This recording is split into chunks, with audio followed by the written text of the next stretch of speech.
Hey, beautiful souls. Welcome back to another episode of Wholistic Conversations. I'm your host, Brittany, and today we have Brick Citi Buddha here with us today. He's going to drop gems about his journey and who he became because it's a journey, right? It's a becoming.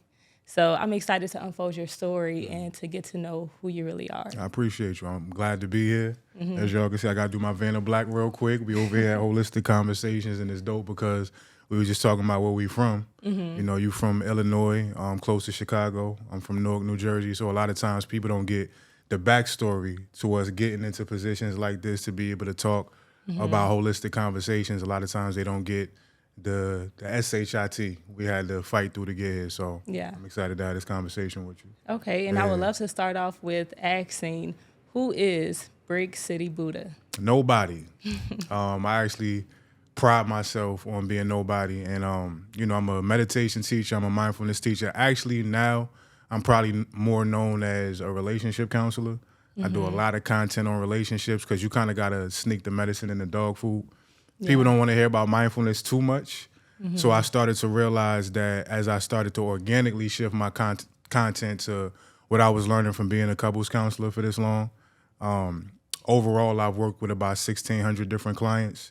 300 of those have been couples. Of course, I've had my own relationships. I got my marriage.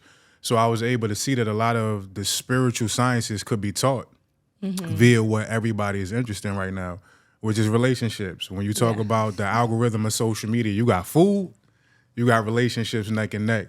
So to a large degree, I've been able to play that position, but behind that, when I turn off the rails, when I turn off the camera, I pride myself on being nothing, meaning that I don't adhere to or glue myself to any title. You know, people may know me as MC, as Docs or Brick Citi Buddha, but when I'm in my house, when I'm with myself, when I'm with my family, I'm really none of those things. Those are not necessarily characters because they are pieces of me, but they're just fragments. At the end of the day, I don't lay claim to any of that, and that gives me a lot of freedom to not be so gung-ho on a result of what Brick Citi Buddha can provide or what Docs can provide. I just get to like jump into those aspects of myself and be free of them when I'm done with them. Okay. So I'm nobody. There we go. I like that. So did you go to school to become a counselor? I went to the School of Hard Knocks. I went to Yeah. School of Life. And people to this day ask me that question. A lot of my clients don't. A lot of people that I know that are interested in taking this path as far as being a counselor and a practitioner, they want to know, like, all right, what school did you go to? How did you do this? And from day one, like, I've worked with government agencies. I worked with the Newark school system. I've taught in rooms full of PhDs. There's never really been a room that I was invited into that not having a physical piece of paper kept me out of. I always say that God is my credential. So to this day, I don't have formal training, but you know, I always say people learn one of two ways: inspiration or desperation. I always say I was desperate. My kidney was conking out at 23 years old. I went blind in my left eye as a result. So I was trying to get it out the mud of how to just survive first and not die young from that. Yeah. And then that kind of led me down the path of spirituality. So for me, it wasn't just something I saw that was cute or that I could make money off. It was life or death for me. And I'm somebody that if I'm interested in something, I'm going to go all the way down the rabbit hole. And that's kind of what I did with this path. Yeah. Acquired a lot of information, a lot of wisdom. And then when I got compelled to start to teach, it was kind of already in pocket for me without the piece of paper. So who knows? I may do it at a certain point, but I've done very good for the past like 7 years. Worked in so many different communities without that piece of paper. So Yeah. God been holding me down in that way. Okay. Yeah. Okay, because it's not really about the piece of paper, Right. right? It's about you. Right. So tell me about the first experience you had that you had a shift. I feel like as we are on our journey as humans, we all have that moment that change our life, that define us and say, this is who I'm going to be. So what moment was that for you? There's a bunch of shifts. Probably the first one, my suicide attempt. At this point, probably like 15 years ago, took a bunch of pills, and it had a lot to do with what I was just dealing with in life at the time. Yeah. It also had a lot to do with my relationship at the time. How old were you? I was probably like 25, 26. Okay. And I was like halfway through a 13-year relationship that I had put a lot of my value into. And I was working through a lot of just affection deficit issues from my parents. And they would, trust me, my mom just passed, rest in peace to my mother, rest in love to my mother. Yeah. But we was at war in a lot of ways throughout my life because devout Christian woman. And, I was raised in the church and they thought I was going to become this star minister in training, which was my path until about 18, 19 years old. And then once I realized, I don't know if I really believe Christianity. From reading the Bible myself, not thinking that God would send people to be punished for the rest of eternity for not figuring out this human thing correctly. Yeah. I just took a different path, ended up in the streets and a lot of that type of stuff. So about 26, 27 years old, those paths that kind of came to a head and everything was kind of in shambles for me at that point. So that didn't really wake me up. It just let me know like how lost I was at that point in my life, and my like real awakening didn't happen for like another 5 years. But yeah, the first shift was that first suicide attempt that thank God it didn't work. I took all those pills. I never even got a stomach ache. Yeah. It wasn't my time yet. Okay, and that's what I was going to ask. Like, what was really? You said a lot was going on at that time. So, can you give me some of the major things that you really felt like I am ready to take my life? I don't want to be here anymore. It's typically sometimes could be things outside of our control that allows us to feel that way. So, what was some of those like things you were going through? At that time? Like I felt lost. Because 18, 19 years of my main community being my church community. I had my homies at school and I grew up in the hood. I had my hood homies and all of that, but we was in church 4 or 5 times a week. Yeah. Like that was my family. Right. So when I left and I saw like, how fickle people can be when they no longer practice the same ideology as you, everybody turned their back on me, including some of my family. My father was cool. He knew I was just trying to find my way. But we didn't have like a real talk relationship at the time. And then I started to do the street stuff. But my mom kind of turned her back on me. My sister didn't talk to me no more because she was heavy into it. So that got ripped away from me. And then as far as, the street stuff I was into, it got to a point where I got very successful with it. But then, we kind of got ran down on by the feds. So everything I was doing in that community kind of got taken away from me. I was also in the music industry. I was on the precipice of a lot of success in a lot of different moments, a lot of different ways that also kind of got snatched at the same time. Wow. Man, all I really had left was my main source of attention and affection, which was my girl at the time. But she was going through all type of stuff with her mom being an alcoholic, pretty much raising her mother, raising her sister. She just didn't have it to give me the things that I was asking her for. So pretty much every point in my life, it was just stalemates. It was walls getting erected. And it pushed me in a space where I didn't know where I fit in the world. And I low-key thought God was mad at me. I started to become mad at God. I say all the time that God don't really trust you until you curse him out at least once. Yeah. And it was getting to the point where it was just like I was throwing middle fingers to whoever God was at the time. And if you ain't got God to even rely on, it's just like, bro, what am I here for? Wow.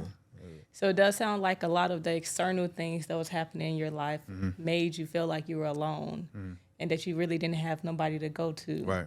And like in reality, though, it was all inside of you. Absolutely. Right? Absolutely. So how is that? Because, you're going through all of this and then you feel, and then you could even feel guilty for putting your expectations on other people, right? So now you're saying, I need this relationship because you're filling me up. Right. And then you feel guilty because you're like, I really shouldn't need you, but I do need you in this capacity. So have you ever dealt with guilt during that process? It was probably more so shame. Okay. I think guilt came later. Guilt was a little bit more refined. But initially, when you start to realize that you kind of are at the precipice of all these things that's going wrong, shame was first. And, with the 13-year relationship, we was doing this like topsy-turvy thing for like 2 years. So the first 7 years of the relationship, we gonna get real. First 7 years of the relationship, I was a saint. And I was taking a lot of shit from her every 2 weeks. Like she was damn near bipolar. I love her to death. Still to this day, I send her love. I check on her every now and then. But we was just in different spaces at that time. So when like 7 years in, I started to adopt behaviors that I never thought I would be, interacting in. My father, never seen him step out, came home every day, devout Christian man. And I always wanted to be like him. Always wanted to be a father and the head of a household. Yeah. But you take that, you accept and allow yourself to take that much pain for 7 years, things start looking different. So I became a serial cheater for the last 5 years of our relationship, hoping that I'm going to just mess with these over here, hoping she's going to get it right one day. Like, I ain't have nothing to do with it, right? It never happened. And at the end of that cycle, about 12 years in, it was 4th of July. It's about to be 4th in a couple of days, right? So synchronicity. 4th of July. I'm not going to get into all the details of how it happened, but we had a crazy argument. She lived in the PJs projects in Plainfield, New Jersey. And I was trying to help her in some way, shape, or form. And she just went off on me in front of everybody. It's cookouts everywhere, 200 people outside. And she just started going off. I'm like, yo, let's just go in the house and have this conversation. And this is the first time like a woman really put her hands on me. Punched me in my shit like 13 times, right? And I'm just in shock, just standing there taking this. About the 12th or 13th one, out of reflex, I go up, slightly graze her face. She go down all dramatic, right? And in that moment, I kind of knew like, bro, you can't keep doing this, right?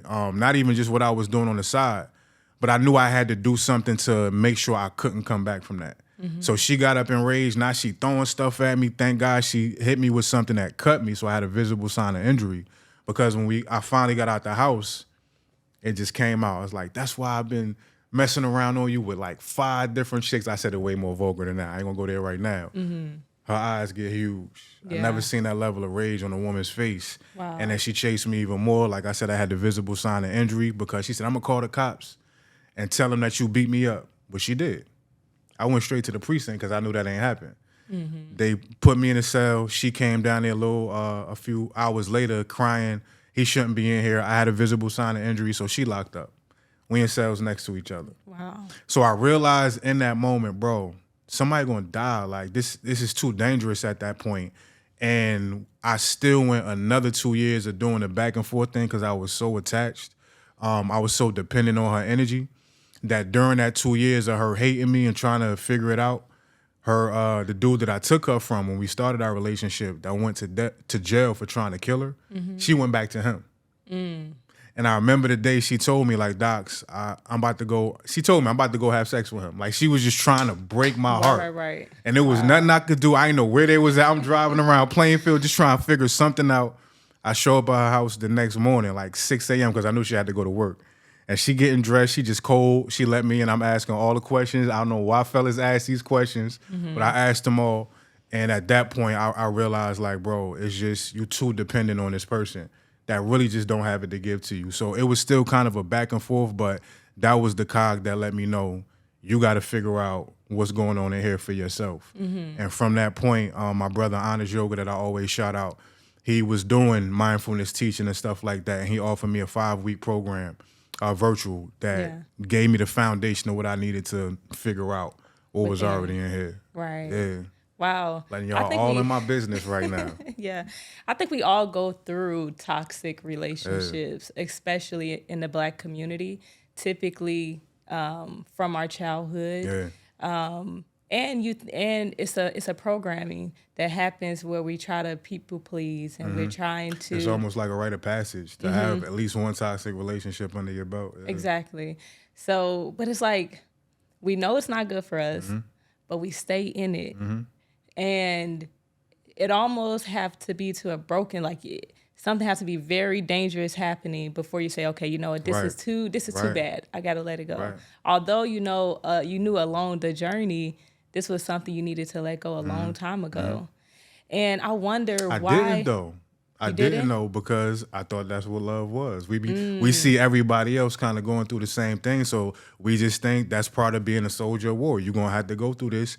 I didn't have any examples of anybody that was doing anything differently. I had my parents, but again, devout Christians. I was in a completely different frequency than my parents, so I didn't even see them as viable examples. All my homies going through the same things. Uncles, my female friends, everybody was going through the same thing, so I didn't know.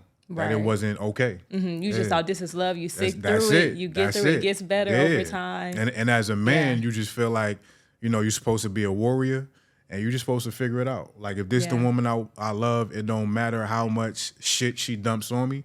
I got to figure a way to just march through it. Yeah. So the point of separation, how do you have that conversation with the person that you need to let go so you can better yourself within?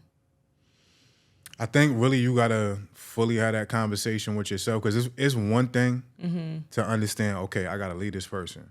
Right. That sounds great in theory, and even when you do accept that that's what needs to happen, cool, that's the first step. But then you actually got to put that into practice. Yes, and that's the hard And part. that looks like, all right, first few days, yeah, I'm independent now. I'm doing my thing. I'm about to heal. Yeah. Weekend hit though. And those circadian social rhythms start to kick in of, this is when I usually lay up with this person and we watch our movies. So you really got to get to the point where, yes, you make the decision within yourself. You communicate it to that person in whatever way you need to. But then you got to have multiple conversations with yourself. This is not a singular decision that you're going to make. This decision is really not going to coalesce probably for like the first 3 to 6 months if you're really doing the work. For most people, Yeah. that's years down the line where you finally get in the pocket of understanding, nah, they're not coming back. And even if they want to, I can't allow them back into my space. Yeah. So that's a multiple conversational thing. And it's a really hard thing because now you're talking about change. Absolutely. You're talking about grieving because you're losing somebody you was attached to. So it's a lot that comes with moving on from a partner. You low-key are not even just losing that person you attached to. You losing yourself. That is very true. You losing the version of yourself that you knew through that person that you can't know through any other point of the grid, like I call it, or the planet, the world, whatever you want to say. Yeah. But that version of you only shows up when that person is around. So yes, you got to let them go, but that aspect of yourself that you've gotten really comfortable with and attached to as well, it's like ripping a piece out of yourself. And people don't really give it enough credit that's really the catharsis that needs to happen. Like, you really have to die to that version of yourself. You get to the point where that version can resurrect in a more healthy way, in an individual way, but you still got to go through that death process. Yes. A lot of people fight that. Yeah. It's a book. Have you heard of Joe Dispenza? Of course. Yeah, One he of the talked OGs. about the, breaking the habit of being your old self. And that is a journey within itself to say, okay, I no longer want to be this person and I want to change, but then I'm battling between the old self and the new self. But in reality, like you say, it's a process of having the conversations with yourself and deciding each and every time that this is where I'm headed. Because it's easy to get back into the old habits, right? It's easy just to make the phone call, get back into the same rhythm and do the same thing. Right. So that's kudos to you. Yeah, and two things to that, even so you got the habit of the version of yourself that comes up with that person. And then you got all the surrounding habits that come up. So when I got with my 13-year relationship, the one I was talking about, I was smoking. I wasn't addicted. But when we got together, she was a smoker too. So part of the habit of us was the habit of we gonna smoke all day, every day. So even when I was starting to let go of her, it was like the simultaneous process of we gonna go get our little Andre, we gonna hit the weed man, get our little QP, and then we gonna come back and do our thing. And when I let her go, now that the exposure of the addiction was also here, a thing I didn't think I was gonna have to confront, didn't even realize about myself until she was gone. And all I wanted to do was double up on the smoking because at least I could have this piece of us, right? And then that came to a head. The drinking came to a head. All the addiction to sex came to a head. All these things kind of got exposed by that separation. So like even with, people who are doing hard substances, it's not just a matter of them choosing, I'm not going to drink alcohol no more. They have to actually go through the withdrawal. That shit hurts. It's the physical ramification where it feels like you about to die because now all these other energies get the chance to come up. That's another aspect people don't really factor in. Wow. And as far as with like fully being able to break away, that's why meditation kind of like really it did save my life, because it was probably a year process from when I like really stood firm on my choice. Every 2-3 days, the intense feeling of missing her would come up. And the only thing that would pull me out of that space, because that's where people really get caught up. I remember seeing my hands go to pick up the phone, right? 2 to 3 days, I'm like, yo, I just miss her. I just want to hit her, right? Yeah. Pick up the phone, starting to type the text. And then now from meditation, I had the space and the distance to be able to see what was happening previously, to extrapolate what was going to happen going forward, understanding as much as you may love her and vice versa, y'all not in a position to be able to share that love in a healthy way.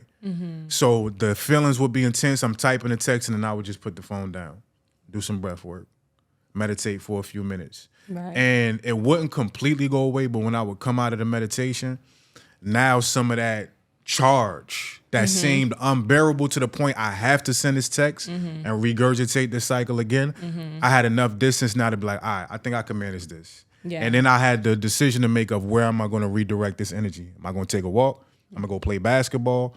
I'm going to go write a song or something like that. And by the time I took the direction of the transmutation, it was like the surge never even happened an hour ago. Yeah. So that meditative piece is what I work with a lot of my clients on, because you can tell the mind one thing, but thoughts is coming 55 to 75 thoughts a minute. Right. You have a second thought, and by thought 20, it done got bumped out, and now you got all these associative emotions accompanying what's about to become karma or action, which is sending that text. Yeah. And we go through that, like you say, it's kind of like when my daughters, when they're hungry, How many right? daughters I got you 2 daughters. Okay. What's their ages? 4 and 5. Okay. So when they're hungry, and this is with human behavior, we're hungry, we want something. We're going to make a bad decision because we got this feeling in us to say, I need to eat right now. Right. And typically we go off convenience. It's easy. Let me go to this restaurant. Let me go to this fast food. Let me grab these potato chips. Knowing it's not a good decision versus if you have something in your proximity to help you alleviate the hunger. Right. Oh, I got this apple right here. Right. Oh, I got this, these nuts and seeds right here. Let me eat a couple of those, and then it kind of just brings you down. Yeah. And then now you're like able to make a conscious better decision. decision, Yeah, a conscious conscious, decision, So I think that is very important to highlight that part, that making sure that you have like tools and things around you to help you, because you're going to have that feeling again. And it's going to be powerful, right? But your body is in control at that point, and understanding that, hey, no, I don't want to do this. Let me try to, change the energy, shift the energy, and do something different can really help you with making better decisions moving forward. Yeah, and you're retraining. You're retraining yourself. That's where I was about to go to get to the point, and I use myself as an example. Probably like a year and a half out from the initial process of detaching myself from her. I did a great job at that point, and she lived 5 minutes away from me. Yeah. Right? I got a different apartment, but I had to drive past her complex all the time. And it was one point where I realized I had drove past it without, you know what I mean? Even when I would drive past and look, I wouldn't see her. If I saw her, I probably still want to stop, but it was just the habit of, you know what I'm saying? Just that energy over there. I remember the first time I drove past, I got to the next light. I'm like, bruh, I didn't even look over there, right? And then there was another time I was in my apartment and I was cleaning up. And I guess somebody was cooking some chicken, whatever it was, and it smelled like her fried chicken, right?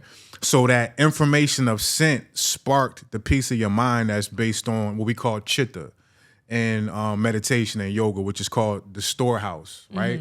So all those memories, all that data you have stored on conscious, subconscious, and unconscious level, the information of the scent came in, chitta opened up and released all these memories, including, damn, that smell like what she used to make me, which then triggers the thought, damn, I miss her, right? But in that moment, as I'm cleaning the crib, I had enough distance to stop, to literally look at this process happening in real time, to almost laugh at it, and to choose, no, I don't miss her. This is just a natural regurgitation because I have so much mindfulness and awareness and distance from this thing that I can make the choices before they actually become karma and I'm back in this cycle again. So this is the part a lot of people skip.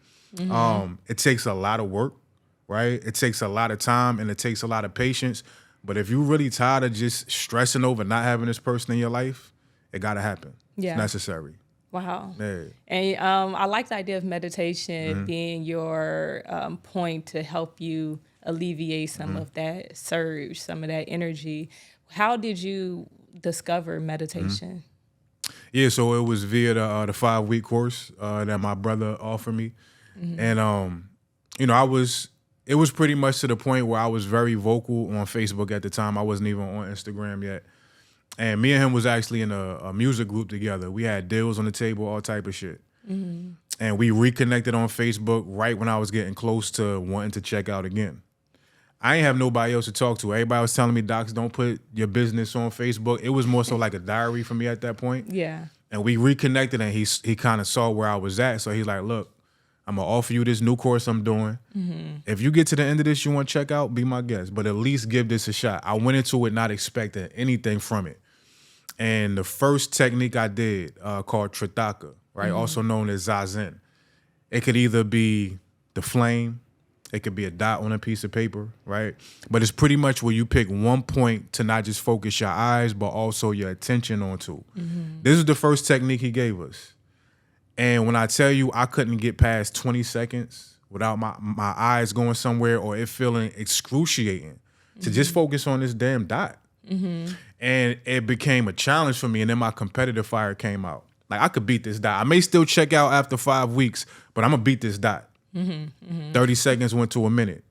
Minute went to 5 minutes. And over time, I started to realize there's some peace in this dot. And not necessarily the dot, but just focusing my attention on one thing. It was almost like taking a vacation from this shit. Once I realized that's what meditation is really about, it's not necessarily to be super blissed out or open your third eye. That's part of it when you get deeper. But initially, it's about taking a vacation from the idea of yourself and all the worries and stress and responsibilities, motherhood, fatherhood, all the things that come with that. We don't get a chance to take a vacation from that. Even when we laying in our bed, we're still thinking about the next task. Once I realized that, it was game over. I'm like, oh, this is what it's about. And then I just dove full throttle into it. Yes. Yeah. I really do love that about meditation. Literally, whenever I'm in my meditation, I feel so detached from everything, from just being human, because you go into this space of like the unknown. Absolutely. And like you say, and nowadays we have a hard time of focusing. Absolutely. You know, we have so many distractions in the world. We got social media, we got television, we have literally everything is a distraction nowadays. That's the new currency. Absolutely. Is your attention. Yeah. You know? So I think that's really important, that the ability to focus on one thing. And when you do that, you get to learn more about yourself. You get to see the patterns of your thoughts. You get to see what you get attached to and what you don't get attached to, what you need to let go. And I think that's really beautiful, that ability to focus in and to quiet everything. And it is a peace that most people, that's what we're looking for as people, the peace, right? Let me say something to that too. It impacts your bottom line too. I've been working with predominantly a female. I know some women don't like that feminine clientele. I don't know where female went wrong over the past couple years. Wow. But it's been like, I say 90% women as far as my clientele, counseling and all of that. In the past year and a half, I guess I've done enough work where there's been a shift. Probably like 60% of my clientele is men at this point. And I'm able to see that meditation and mindfulness, especially when I'm working with my men, they got to be able to affect their bottom line. Docs, I'm not just going to be sitting here with my eyes closed for 20 minutes. I got shit to do. Is this going to make me more money? Is this going to find me a woman, right? And we don't go into it for that. But you start to realize that as your ability to pay attention to one thing at a time heightens, your awareness of your world starts to open up. People have asked me and my wife a lot, what is love to us? To me, love is being able to give so much of your attention to yourself or to something else that you lose the idea of yourself. You're looking at that flower, you having a conversation with a person, you're not running back to the phone, eyes is interlocked, you completely ingratiated into that moment. Yeah. That's what love is to me. So when you take that off the yoga mat, you take that out of the meditation moments and you go into your world, now you're not so quick to go to your phone when you're in Whole Foods. Now you just want to push your cart through and just have the moment. And all of a sudden, you notice certain things. You notice certain items that is going to affect your health. You notice certain people that are making eye contact with you. Y'all spark a conversation before you know it. That was a resource I would have walked past 3-4 years ago because I didn't have the ability of expanded awareness. So I know a lot of people's like, meditation, I get to it when I get to it. And everybody posts a little minute clip on the rail. I'm meditating, right? But are you doing it when it really counts day in and day out? When you do that, the horse blinders come off, and now you realize I've been missing worlds within this world that I've been walking through. Right. Yeah. Because it is a multi-dimensional world. Absolutely. Wow. Yeah. Yeah. Yeah. Yep. So how does that being, doing your meditation and your clientele shifting over from, you said the woman, the women to the men now, to the men. What are you seeing with the men? Because I don't, we don't talk about men's health enough, Right. and as far as their mental health, their nutritional health, their emotional health, that conversation needs to be had more days, Right. more now than ever. Right. I would like to know, because men don't like to talk about this, and I feel like you're a pretty open person. Okay. So when the last time you cried? Oh shit. 2 days ago. I mean, I'm also in grief right now. With my because mother's of your transition. passing. But even outside of that, I'm very open to when those waves do come. And my wife has been a phenomenal guide. I reference myself as one of my Islamic sisters back in the day. She gave me this title called Mutarajim, which means translator. And I feel like in a lot of ways I'm able to translate emotionally usually what women are trying to say to men and we just not getting it because we're hard-headed a lot of times and we just been conditioned a certain way. I'm able to translate those conversations. Where my wife is an emotional alchemist. She has a keen ability to just crack people open and get to the core of what's really underneath. You fronting on them tears that want to come up and you feel like you ain't got enough time. So I have that in my household. I'm also adept with my own emotions. But over the past few years of my life, I've been able to realize how many different versions of myself, because you got this healed guy, Brick Citi Buddha, which genuine, right? But then you got these versions of myself that have carried the cross for Brick Citi Buddha to exist. Right. That's still suffering.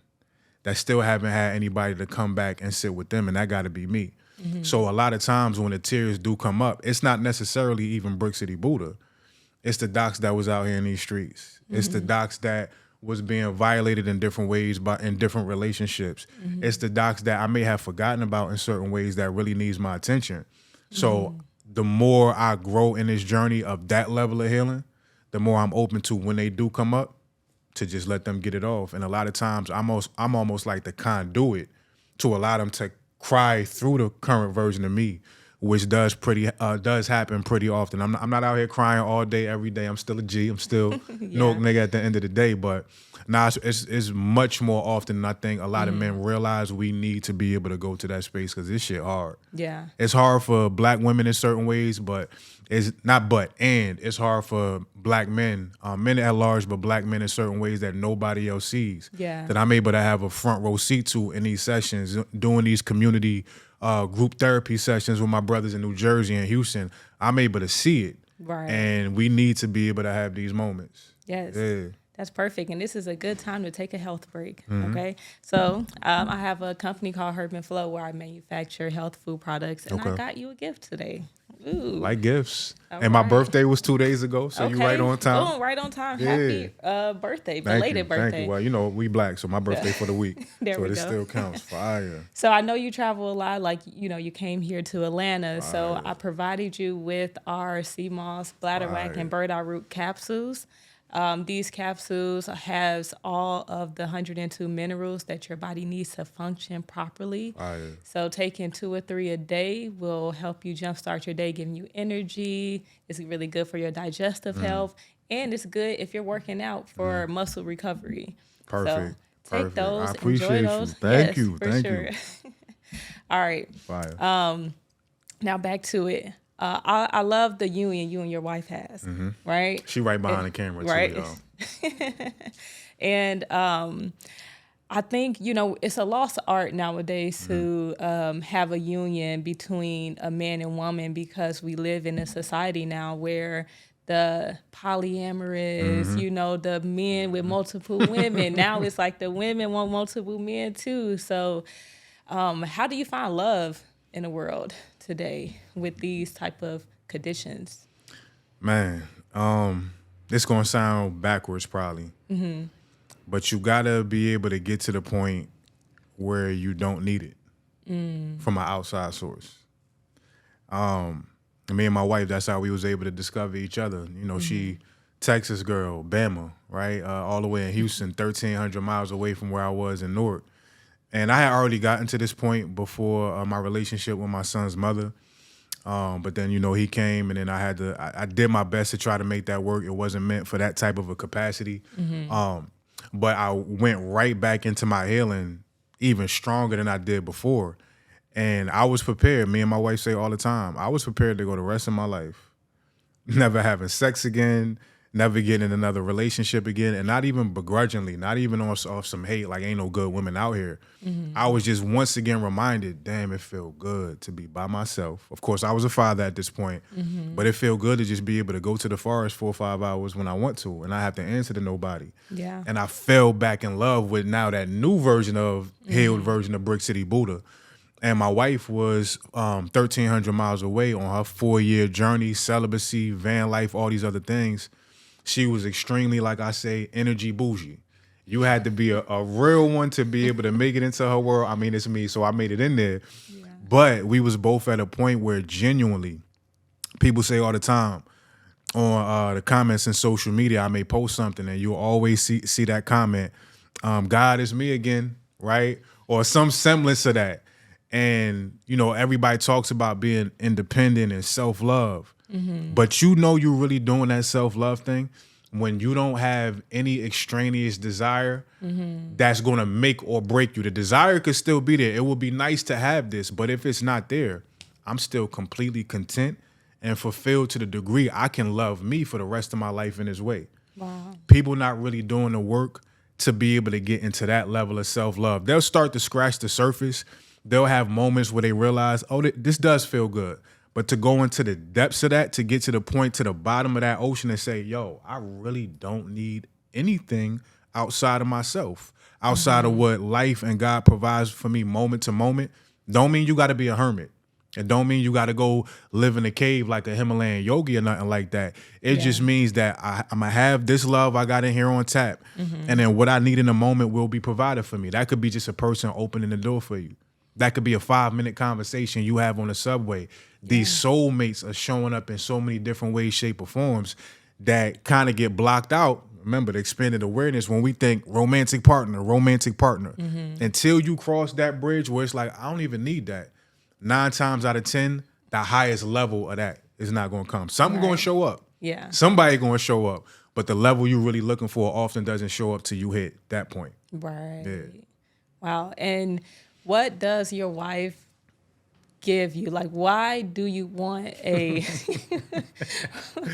why do you want a partner? Because, you know, sometimes you have conversations with men and they say, well, you know, the man is at the loss. The man is losing. You get into a marriage, you get into a union. They lied to you, bro. You know? They lied to you, bro. Like, I'm the one that got to provide. Yeah. I'm the one that's going to lose the money. If something happened, I'll lose the assets and things like that. So what is your perspective? What does your wife provide for you? Everything. Like, literally everything. And some of those things you said is kind of the ideas that we adopt from society, that you're going to have to provide all these different things. And it's a lot of brothers on social media that realize it's very lucrative to say the man is supposed to show up with everything. Yeah. I was in a position where I was doing okay for myself as a dad, as taking care of myself, as a co-parent, as a community leader. I wasn't in a position to take care of another woman financially. But I had made myself so valuable spiritually, emotionally, energetically, that I was able to attract a woman who wasn't on it like that. Right. She was fine where she was at financially herself, and she was able to see my value in those other aspects. For us to be able to get together and both of us exponentially grow together. She was still at her job when I met her. I didn't have the money to say, all right, you don't got to work no more. I had the wisdom. I had the experience from having worked for myself for those previous years in the spiritual sector to where she was like, Docs, I don't want to go to school no more. I love them kids, but I'm tired. I don't know if I want to do this. What you feel about me hopping off? Yo, let's get it. Yeah. These going to be the prices. This, you know what I mean? So her being able to have that level of expanded awareness to see past the dollar amount that may have been in my bank account. And she was able to show me a reality that I was taught didn't exist. I didn't think it was women in the world that would be okay with me not being able to pay every single thing from rip. Right. So outside of that, like I said, my therapist, my counselor, even times where I don't want her to be, but I need it. Right. My confidant, my business partner, my nigga, my road dog, my battle rap partner. And that's the thing too. I had just posted like last week. that we are conditioned to believe that we're gonna have to settle in some way, shape, or form, right? Yes.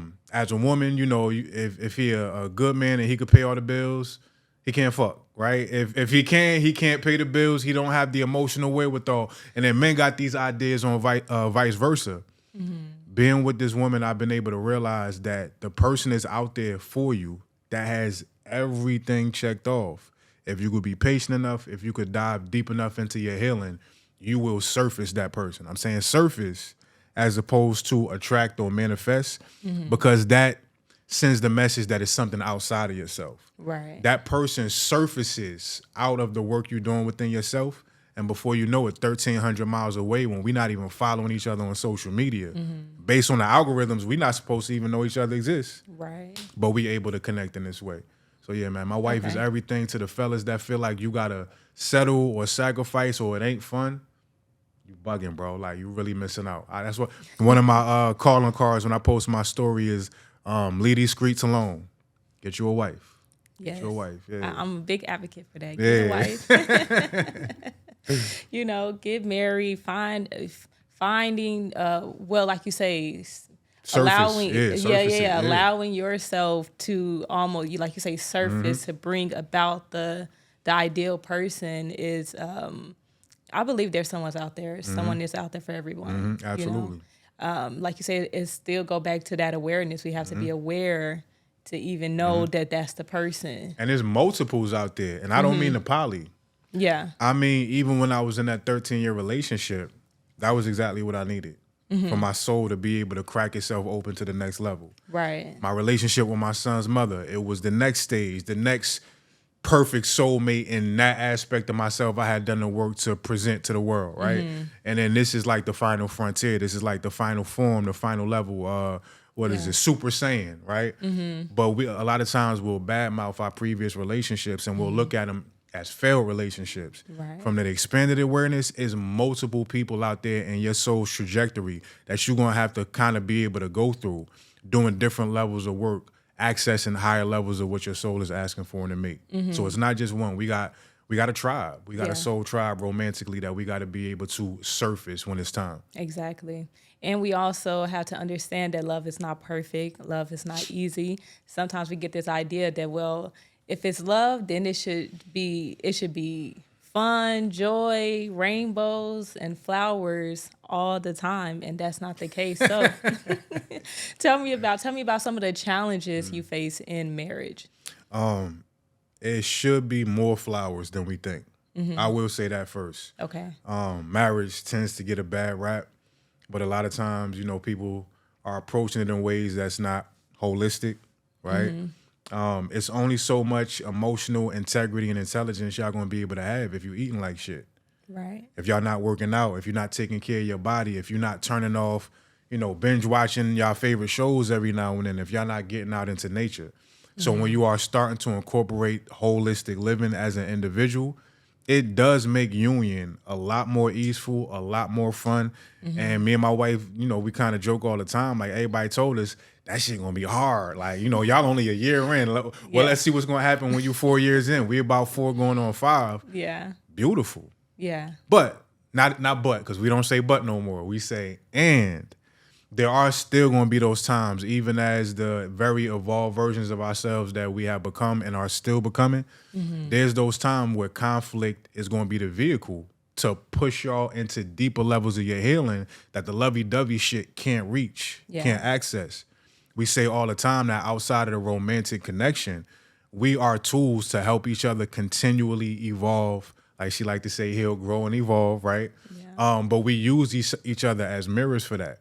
So there's going to be times where conflict has to come. And it's interesting because I've been in so much conflict in relationships. My conflict muscle is really strong. Not meaning I'm out to just have arguments, meaning that when I go to that space, my calculation process, like understanding, all right, you said this, but you also said this on Thursday. I'm saying, like, I'm downloading all of that like a robot, like a computer, because I've been in so much of it. My wife has a different culture. She has a different history. She's been a lot more selective in her journey. And if something don't feel right to her, she out. It don't matter what capacity it is. We just had a situation I ain't gonna call out, but she's been able to like kind of draw that boundary that she's helped to teach me to start to draw for myself. She hasn't had as much of that conflict muscle be developed. So when we started to get into some of those spaces in 4 going on 5 years, maybe 10, I could count on both hands, 10 discrepancies, maybe 3, 4 actual arguments that have gone to a point of shouting and stuff like that. But even in that, we've been able to realize it's still uncomfortable when you win it. It still feel like you want to wring that person's neck energetically and emotionally in that moment. It still presents the fear of, damn, am I about to lose this person in this conversation, in this argument? I probably have that more than her because I've had situations at the drop of a hat just be pulled from under me. But as we've worked through them and we've developed more tools and working through the process, we always look back like, that's why we were supposed to have that particular discrepancy or argument. And we've not only been able to extract tools from it to understand each other better, to love each other better. The reels you see me put up on my Instagram, I'm not reading that from some book. I'm reading that from the book of each other and being able to extract the wisdom. And a lot of times people will hit that brick wall, everything disintegrates. Everything breaks. Sometimes it should. But a lot of times there's lessons and wisdom in that. If y'all can make it through, if you can maintain enough of your peace to really try to hear what the other person is saying, to maybe call a time out and come back the next day, right? To give yourself time to process the emotion, you'll realize, this was a wall for us to jump over to get to a deeper level of our intimacy and love. A lot of people just call it quits before they can even jump the fence. Right. Like they say, conflict is an opportunity for connection. Absolutely. I like that. And I mean, because it can grow, the connection, it gets deeper. So we fall conflict is not a bad thing. We fall, it's part of intimacy. Yeah. We fall deeper in love every time we come out of that space. And like I said, God don't really fully trust you till you curse him out. Right. We probably had 8 different moments where we just maintained our peace and remained amicable, but it was one time like 6-7 months ago where she just went off. And she screamed at me for the first time, and it wasn't just me. I realized it was a lifetime of avoiding conflict that was coming out in that moment, and I was just the point through which she was able to get a lifetime of holding that in out. Yeah. And it hurt, like I said before, but I understood what was happening in that moment. It was able to have a conversation afterwards, and then 4 or 5 months down the line, I went off on her for the first time ever. And it was like, she just let me get it out, right? And then we had our conversation and kept it moving. So that not just the conflict muscle, but the bounce back muscle of being able to go to these points, allow each other to like really be free in that expression. If we got to yell, if we got to be mad for a night, it is what it is. But to know y'all got the strength to come back on the other end. I feel like that's what a lot of couples haven't done the work to access that level. Yeah. And it provides you with security. Absolutely. Is what I'm hearing. Like, you feel secure that, okay, now I know that if we have this big blowout, you're not just going to leave. Yeah. I'm not about to leave. We go work this thing out. We can come back tomorrow and figure it out because there's another side to it. So congratulations to y'all. Thank you. Yeah, I even texted the other day after our last one, maybe a couple weeks ago. And I know she's not leaving. Yeah. But sometimes these conversations bring up those previous versions of myself that's still working through their shit. And I had just texted her after we had got through it. I'm like, baby, don't leave me, okay?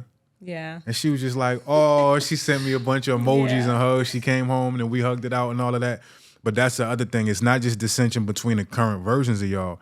It's also opportunities for the previous versions to say, hey, I need y'all to go here so I can expose this to you. And we're able to use each other in that way as well. So how much of your journey can you contribute to therapy? That's a good question because outside of my wife, I haven't done a lot of like external therapy. My therapist has been Source. My therapist has been meditation. Yeah. And then it showed up in physical form via my wife. So all those times, like I say, I don't know if y'all remember the Martin episodes. You used to watch Martin? Not really. Oh, come on, we got to get you on this Martin. It's back on Netflix. We're going to get her right, y'all. Fresh Prince. Fresh Prince was all right, no doubt. But there was this episode of Martin where he went to an ashram. It was a cult at the end of the day. Yeah. And he was chanting this thing, Najee Ramba. He had a cockside fro, a tail hanging on. He just looked crazy. So during the first part of my evolution, you know, I'm on disability, half blind. I can't really do much, but I also had the space and time to just throw myself into these sciences. And I was on my Najee Ramba, Martin at the ashram stuff, where I was in the forest. I had a forest right next to where I lived at. 6-7 hours a day. Meditation, 2 to 4 hours a day. That was the therapy. And the information and wisdom that started to come up for me is what led me to start to teach, which I thought when I got the download, bro, you don't know enough. These yogis you study and follow and how you look up to them, they've been doing this way. Like, nah, not yet. But when I did take the impetus, when I did take it upon myself to start teaching, I realized all that therapy I was able to galvanize by and for myself, through myself, those became my lessons for the world. Yeah. So, but as far as the external, I tell people all the time, especially in our community with what we go through, especially my brothers, like therapy, you know, we love sports as men and black men. What the team gonna do without a coach, right? And it's not to say that I gotta coach every aspect of your life or whoever your therapist is, but I just saw a video earlier where the brother was saying, you got these couples that are in a boxing match. Right. Boxers still get that bell rung and they go to their corner. And they have their corner talk to them and they get the water sprayed in their mouth. And you know what I mean? We don't have that. We just be having these arguments with life, with partners, with jobs, and we don't have no corner to go back to just take a breather and to hear, you may be doing this, that, and the third, or you missing that left hook. Right? So that's what therapy really is, just being able to have that coach. And I tell my clients, it's not my job to tell you what to do. It's not my job to like tell you if you're right or wrong. I'm going to listen to where you at in your journey. We're going to put together this game plan. And the game plan is going to guide you to your own inner therapist just like it did me. Right? People need that. Yeah. And like you say, it always goes back to self. And I feel like the most important thing people probably gather from this Wholistic Conversations podcast is it always goes back to you. You're in control. You have the power. We are capable as humans to solve all of our problems. And sometimes, like you say, we still think, oh, it's an outside thing. It's an outside thing. It's it's an inside thing. We got an inside world. And I still don't believe we understand our capabilities as humans, right? I want to know more about fatherhood real quick. Because fatherhood is, it's a journey. You know, I know motherhood is a journey, and I'm actually really enjoying it. I love it. It teaches me more about myself and even the ability to homeschool my children and to really instill in them. You've been homeschooling from day one? They've been with me since. I got to holler at you about that too. Since day one. They never been to a school, daycare, any of that. So I'm like, wow, this is a luxury. Can I ask you a question? Yes. So the social aspect of that, how does that impact them not having a social setting of school? Yes. Okay. So this the beauty. Okay. One, I have friends that have children. And so, you know, they interact with them. We also go to the park frequently. Like when I have the girls, the park is they playground. That's when the club. That's the club. That's when they're testing. They're doing trial and error, right? And the beautiful part is they get to figure it out on their own. So my daughters are so smart. Now when we go to the park, they bring toys because when they bring toys, more kids are coming to them. So I'm like, wow, y'all. I'm like, that's pretty. And I didn't tell them that. They always wanted to bring toys. And I'm like, okay, we can't bring the whole toy box now. We can bring one or two. So to see them think and to find ways, because maybe they're not the kids to say, go right up to the kid and, you know, talk to them, but they do want to interact. You can see it on them. They just got to figure out their way of interacting. And what they're really finding is, okay, what's my value I can add to this person to, you know, build this relationship. So the park is definitely their way of socialization. Also with their father, they go back and forth from Michigan to Atlanta. So their dad's side of the family, I mean, they have so many cousins that's around their age group. Where they live, they have block parties every week where the kid, they on the bikes, they on the motorized vehicles. Is it a holistic frequency over there too on the father side? Not necessarily. Oh, yeah. Okay. Like they're like we're the same. Okay. So that's why it's really important too to make sure you decide who you're going to have children with, because we're very compatible and we agree. Like we never have disagreements about how we're going to raise the girls, right? So to see them even now, like, just still just growing and developing and figuring out like who they are, it's the most beautiful thing ever. Fire. I didn't mean to throw you off either. Yeah. I just This is good. Had a selfish moment real quick. I wanted to know. Yeah. So how old are your children? I only got one. My son is 5. Okay. Yeah. Shout out to my son Samadi. And I know you was asking me about fatherhood. I realized that, our children teach us way more than we think we teaching them. I feel like it's equal, but a lot of times we kind of just take on this this subservient perception of our children, and we don't realize that, like I always say, children are the real spiritual adults of this planet, because we grow up, we start to accept the conditioning and the programming, and we lose connection with what's natural for us. Children are the closest to that. They not go. I even say to some of my clients, when we talk about being able to have distance from your thoughts and from your body, you got to teach children what cold is. I know you from, you said Illinois, Midwest, right? It's cold out there during the winter, right? Kids will run right outside, no coat. If they see a game being played, cold don't even exist to them. Until mommy or daddy say, hey, put your coat on, you're going to catch a cold. Right. Before you know it, that starts to download and they start to get sick, right? So they are so close to spirit that a lot of ways they are still in their natural organic state. And one of my first assignments when I was doing that 5-week course with my brother online, we had to pick a child guru and just observe. Didn't have to be our own child. It didn't even have to be a family member, just somebody that you have consistent access to be able to watch a child play and just do their thing.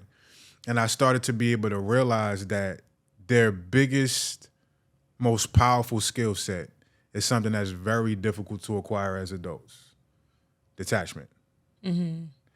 They could be having loads of fun one moment, and then something go awry, something go left, and then all the tears is coming out. They don't care who around, snot bubble cry, they don't care how they look, and they ride that wave, and then they right back to playing like it never even happened. So they're able to put themselves in a position where they can fully be in one moment at a time. But then we put the tablets in their hand, we put the phone in their hand, and they start to lose that.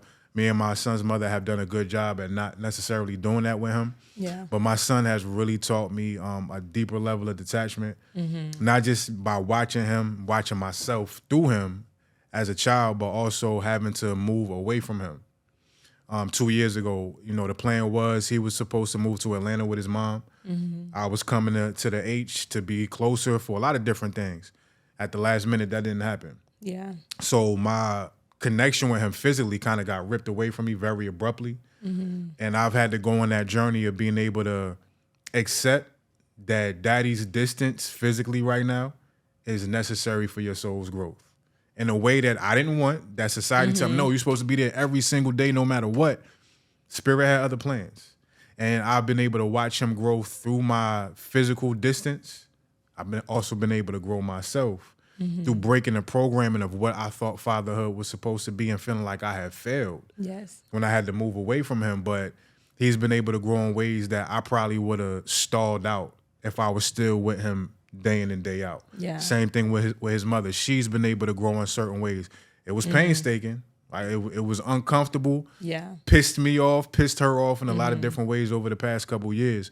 But we've even been able to come into a more aware space of understanding why things have happened in the way they have.